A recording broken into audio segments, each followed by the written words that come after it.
Hello once again, this is Paul the Oka Knight bringing you one final look at Fire in the Sky, the updated release by Phalanx Games. This time we will explore the Allied response to the Day of Infamy, the Japanese opening blitz across the Pacific beginning December 1941. Scenario 2 in game terms. Before we dive in too far, let's review the situation. The primary American forces are in Manila, Pearl Harbor, and one carrier task force that appears in one of 6 different locations after the Japanese have committed their move. 4 of the 6 locations are unimportant and out of harm's way. Another is at Wake Island, where the Japanese are likely to have an invasion force, and finally, Pearl Harbor. An appearance at Wake Island will likely meet a small Japanese invasion force. The American carrier group appearing at Pearl Harbor will result in the loss of the American carrier, most likely with no loss to the Japanese strike group. Okay, the old, slow American battleships will survive, but the loss of one of the U.S. carrier groups on turn 1 will turn your game into an alternate history from the get-go. My preference is to keep it historical and simply have the American carriers show up in some out-of-the-way place with no die roll and no loss to either side. A historic Pearl Harbor attack will occur. The only other naval forces available are the Dutch cruiser and destroyer units at Surabaya and the Perth in Australia. Unless the Japanese do something stupid, it's probably best to let them have their day in the sun and do nothing. Now let's assume the Japanese attack is done and examine each of the 3 sub-theaters of war in the PTO: Indochina led by British General Louis Mountbatten, the South Pacific led by General Douglas MacArthur, and the Central Pacific led by Admiral Nimitz. The strategy in Indochina is simple. Hold Rangoon if possible. Both Singapore and Rangoon will come under land attack on turn 2. The invasion of Singapore will succeed, with the only hope of something good being the possibility of holding out until turn 4 and scoring 1 Allied victory point. There is no realistic hope of reinforcement. It comes down to rolling dice and praying. Rangoon is a different situation. The ground attack beginning turn 2 will be delayed by the Japanese army that began in Saigon. Turn 1, this force will take a free 1-hex deployment move to Bangkok, with a second on turn 2 and moving into Rangoon. The British will be outnumbered 2-1 on the ground, with no air or naval support to be seen. To make matters worse, the Japanese will likely operate their 2 fastest carriers off the coast of Rangoon to add 7 uncontested air points, achieving air supremacy in the region. This is where some knowledge of the ground combat is important. First, attacking ground units cannot lose in the sense of being forced to flip the counter to half strength or being eliminated. If the attacker does not deliver more hits than the defender, then nothing happens. No losses to either side and no retreats. If the attacker delivers more hits to the defender than they receive, then all defending air and land units are flipped to their weaker side, or if already at half strength, they are eliminated. Again, all defending air and land units are affected. Finally, defenders are eliminated if the total number of hits delivered exceeds the defender's strength, plus the number of hits taken by the attacking force. The more hits the defender inflicts, the more damage it takes to eliminate them in one turn. So the turn 2 attack on Rangoon may, and I emphasize may, eliminate the 4-point British unit on turn 2. Let's assume that the 7 carrier-based air points take 1 hit from base anti-aircraft, leaving 6 to perform ground support. With average dice, 3 hits are delivered. The Japanese 8-point army hits on 5s and 6s, so average dice yields 2 or 3 hits on the British defending division. But the British division has 4 dice and is in supply overland to Calcutta, so it's also rolling for 5s and 6s. Average dice yields 1 or 2 hits on the Japanese. Bottom line, if the Japanese get 5 hits and the British get even 1, the British are halved but not eliminated. Likewise, even if the Japanese deliver 6 total hits, should the British deliver 2, you get the same result. While by no means guaranteed, British survive something close to 50% of the time. The British easily replace their ground loss and their half a turn 2. Replacement counters are free and not even limited by the counter mix. While a 2-point replacement is sufficient to rebuild a damaged 4-point ground unit, there is no reason not to build a 4-point replacement unit and send it to Rangoon in the operations phase after paying 8 British transport points. If there are no Japanese ships within reaction range, you can simply send it unescorted. A Japanese submarine attack can only deliver 1 hit, not enough to flip a 4-point replacement unit. The situation on turn 3 is not much different, except that the Japanese will have a tough time justifying and paying 14 oil points for supporting Rangoon a second time with their aircraft carriers. The campaign in the South Pacific theater needs to ramp up, and oil stocks need to be rebuilt. It's quite possible and even probable that the Japanese will conclude that they cannot afford the time and resources to hit Rangoon via the sea a second time. With the Royal Navy arriving in their half of turn 3, the window for a Japanese sortie into Indochina will have substantially closed. Meanwhile, the British will have moved their own 8-point army to Rangoon via overland movement and will have begun building up their land-based air. Now, initiative shifts in favor of the British. They will begin halving the Japanese army with their attacks. The Japanese will be compelled to transport a 4-point replacement unit 2 4-hex movement increments, costing 8 precious transport points each time it is needed. A battle of attrition has begun that will eventually eject the Japanese from Rangoon and advance the campaign onto Bangkok. Should the Japanese capture Rangoon on turn 2 or 3, further advance will be checked by the 8-point British Army. A Japanese advance into Burma is much to the British advantage, as it will be considerably harder to replace Japanese losses and may even put the Japanese army in danger of elimination. Note that Burma is an invadable hex, so the British may provide bombardment support in that hex. Most likely the Japanese will simply wait for you in Rangoon, which you will oblige. There you can work to grind up the Japanese army and air units over time. Bottom line is that once the attrition phase begins, Mountbatten is on the way to winning his campaign. Moving on to the South Pacific, MacArthur has his hands full. Note that Guadalcanal was originally placed in MacArthur's operating area, but Admiral King had the boundary shifted by 1 degree to put Nimitz in control of the Guadalcanal campaign. But for our purposes, Guadalcanal, Espiritu Santo, and Noumea are part of the South Pacific Command. Now understand this. Control of Port Moresby and Guadalcanal will determine whether the Japanese achieve an automatic victory by turn 7. You, as the American, will never, ever see your beautiful and bountiful Essex-class carriers if you lose these bases. So, right from the beginning, and that's turn 1, both bases must be built up immediately. You do not place units on Midway Island. You do not worry about Ellis Island, Samoa, or protecting the native girls on Fiji. You do move as many air and land units as you can to Port Moresby and Guadalcanal.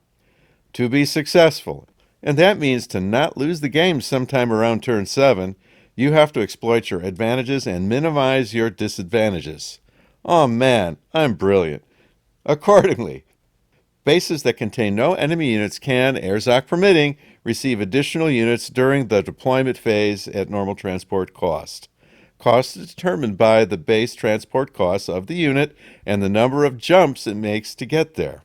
Number 2, bases that contain enemy units, even if the base is friendly controlled and occupied by friendly units, can only receive reinforcements and/or replacements via operations or single hex move deployment. Units may not deploy into contested bases via sea deployment. Sea movement in the operations phase is an amphibious invasion for which both land and air unit costs are double the base transport cost. 3. For the Allies, deployment uses precious and dear transport points, while the naval reaction and operational movement for naval units is free, except for the opportunity cost of not having naval units available for reaction movement in the next Japanese operation phase. Remember that U.S. ships that react return to base on the U.S. West Coast. Your strategy must be built around these realities. Specifically, Port Moresby and Guadalcanal need to be reinforced to 4 to 6 ground points each before the Japanese contest them. Otherwise, the U.S. will be doing opposed, expensive landings, and in addition will need to provide naval escort for such landings that in turn could be intercepted by the Japanese via reaction movement. Very quickly, the U.S. will get locked into a resource war they will lose. Also understand Allied naval unit deployment to the South Pacific is very expensive. Consider, first, American naval units deploying to Noumea require 2 jumps, so burn 2 times their base transport points to get there. Japanese naval units deploying to Truk require only 1 jump, so burn only their base transport points to get there. Second, American naval units return to the U.S. West Coast after they are used in combat, but air and land units can fight turn after turn. Third, Japan has a decided advantage in transport points at least until turn 6, and even then can have a short-term advantage by transporting less than 24 oil points back to Japan. While the American will need to deploy some naval strength to the South Pacific, such deployment needs to be minimized and may sometimes be best kept as a fleet in being rather than used and sent back to the U.S. West Coast. Whether or not to commit your naval forces in the South Pacific may be the toughest decision you face and should never be taken lightly. More specifically, a 6-point cruiser force will cost 12 points to deploy to Noumea. A single carrier group plus escort will cost 16 points. Given that until turn 6, the American gets at most 32 transport points for the turn, you can see how daunting these numbers can become. Trading naval sorties with the Japanese will fail once you realize air and land units must also be deployed out of that same 32-point bucket. And even worse, the American will be mired in a totally defensive strategy. All that sounds pretty depressing, but we have yet to mention Nimitz. Nimitz, commanding the Central Pacific, has options beginning turn 2. Keeping in mind that both operational and reaction movement are free for naval units, possibilities include 1. The Doolittle Raid, an aircraft carrier raid against naval and air units in Japan. Yes, they do reach all the way from Pearl Harbor and might even do some real damage. Just remember that naval units in port always have the option to react out to sea in the hex they are in, so be careful. 2. Raids originating from Pearl Harbor against any reachable base, targeting land-based air. Japanese bases on the periphery are likely to have more than one air unit based there. It is even possible to hit more significant targets such as Rabaul.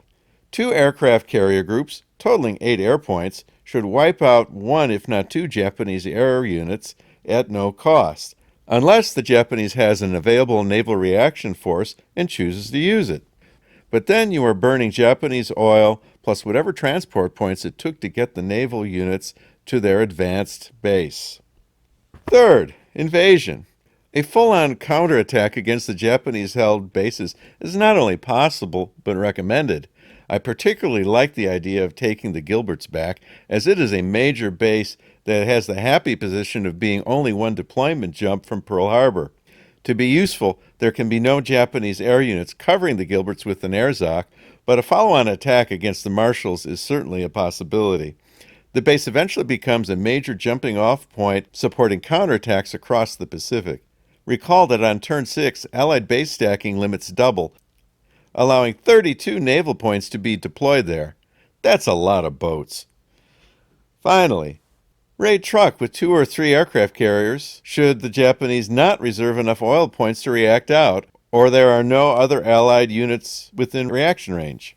In either case, Japanese naval units at anchor will have to be attacked at anchor or leave port and fight it out at sea in the Truk base hex. A 0 hex reaction out to sea from a base can be done at no cost in oil. Talking about Pearl Harbor in reverse, revenge is a dish that is best served cold. With aggressive action, Nimitz can not only give the Japanese many headaches, but compel Yamamoto to use precious resources not attacking Port Moresby or Guadalcanal.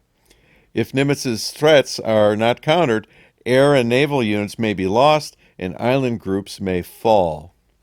Now let's take a look at a game in progress that appears to be at the turning point. It is the Japanese player turn of turn 7. The Japanese need only 4 points to achieve an automatic victory, and remember that AV is immediate. The Allied player does not get a chance to counterattack. Let's take a look at the 3 operating areas we have discussed. In Indochina, the British are in a position to really punish the Japanese army in Rangoon. Rangoon never fell in this game, and with all Allied bases doubling their capacity, the British can base 8 points of land-based air in Rangoon. With carrier support, the British can hit the Japanese army with 11 air points against 0 Japanese. That will be 11 attacks with air supremacy with a 50% hit probability. Then throw in the 8 land points from the British Army and maybe another 4 from battleships, all with a 1 in 3 chance of hitting.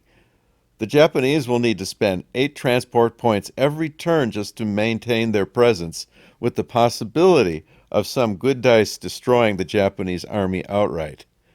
The king is pleased, and no doubt Mountbatten will get another title, estate, or official attaboy for his trouble. Down in the South Pacific, MacArthur is in a bit of trouble, having just lost Port Moresby. He has managed to get significant land forces to Australia, and Guadalcanal is firmly allied, but air strength is thin and there are no naval units in reaction range. At first blush, it appears that the Japanese should go all out for Brisbane and its 3 victory points and cut off Australia and receive 2 points per turn. Game, set, and match, right? Well, not so fast. As we saw, the Japanese have to pay the 8 transport points for rebuilding their army in Rangoon or face a collapse in Indochina. With 24 going to get oil to Japan, 32 of their 56 points are already taken. Deploy 2 destroyers to Port Moresby, which has to be done the long way via Surabaya, and you will burn 6 more transport points. Deploy maybe a couple aircraft carriers to Truk and operate them to Brisbane, and there goes another bunch more oil and transport.